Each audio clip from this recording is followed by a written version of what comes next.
గుంతకల్ నియోజకవర్గం ఎమ్మెల్యే గుమ్మనూరు జయరాం విలేకరులను అసభ్యకరంగా మాట్లాడుతూ వాళ్ళని చంపితేగాంగా వాళ్ళకి దిక్కెవరు, నా ఇష్టం, నా రాజ్యం, నా పరిపాలన నాదే జరుగుతుందనే అహంకార పూరితంగా మాట్లాడడం అనేది చాలా దుర్మార్గం. మరి విలేకరులనే ఆ రకంగా మాట్లాడినారంటే సామాన్య ప్రజల్ని ఇంకా లేకుంటే ఇతరత్ర ఏదైనా అవసర నిమిత్తం పోయిన వారిపైన ఎంత కటువుగా ఎంత నానా దుర్భాషలు ఆడతాడో మనకు అర్థమవుతుంది. మరి ఇప్పటికైనా గుమ్మనూరు జయరాం గారు గుర్తెరగాలి. విలేకరులు అంటే ఈ సమాజంలో 4వ స్తంభంగా పేరుగాంచినటువంటి విలేకరులు మరి వాళ్ళు అనేక ఇబ్బందుల్ని, సమస్యల్ని, శత్రుత్వాల్ని ఎదుర్కొంటూ వాళ్ళు ప్రజా సమస్యల్ని ఎప్పటికప్పుడు వెలుగులోకి తెస్తూ ప్రజల కోసం పనిచేస్తున్నటువంటి విలేకరులని ఈ రకంగా మాట్లాడడం ఎంత దుర్మార్గమో మనమంతా ఆయన మాటల్లో గ్రహించాము.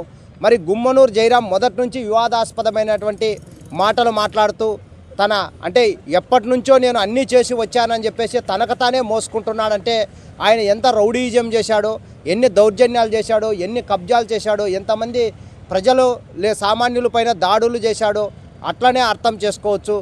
మరి గుమ్మనూరు జయరాం చేసినటువంటి వ్యాఖ్యలపైన మేము దళిత గిరిజన సంఘాల జేఏసీగా fight for rights, RTI, Telugu Velugu, మానవ హక్కుల సంఘం, ఈ అనంతపురం జిల్లాలో ఉండే చాలా ఉన్న సంఘాలు ఈ విషయం పైన విలేకరులకు మద్దతుగా, విలేకరులకు భద్రత కల్పించాలి, విలేకరులకు రక్షణ కల్పించాలి, మళ్ళీ విలేకరులపై మాట్లాడినటువంటి మాటలను ప్రతి ఒక్కరూ ఖండించాలన్నటువంటి ఇదితో ఈరోజు స్వర్గీయ రామారావు, నందమూరి తారక రామారావు స్థాపించినటువంటి తెలుగుదేశం పార్టీలో ఉండి ఈ రకంగా మాట్లాడడం కూడా చాలా దౌర్జన్య, అన్యాయంగా, బహిరంగంగా కనిపిస్తుందని చెప్పేసి తెలుగుదేశం పార్టీ వ్యవస్థాపకులు నందమూరి రామారావు గారికి కూడా మేము ఈ కుల ప్రజా సంఘాల తరపున వినతి పత్రం ఇస్తున్నాము. వినతి పత్రంలో సారాంశం ఏమంటే గుమ్మనూరు జయరాం మాట్లాడినటువంటి మాటలకు విలేకరులకు బేషరతుగా క్షమాపణ చెప్పాలి, మళ్ళీ అలాగే అతని మీద కేసు కూడా నమోదు చేయాలి, మరి తెలుగుదేశం పార్టీ నుంచి గుమ్మనూరు జయరాంని వెంటనే తొలగించాలని చెప్పేసి కూడా మేము డిమాండ్ చేయడం జరుగుతుంది.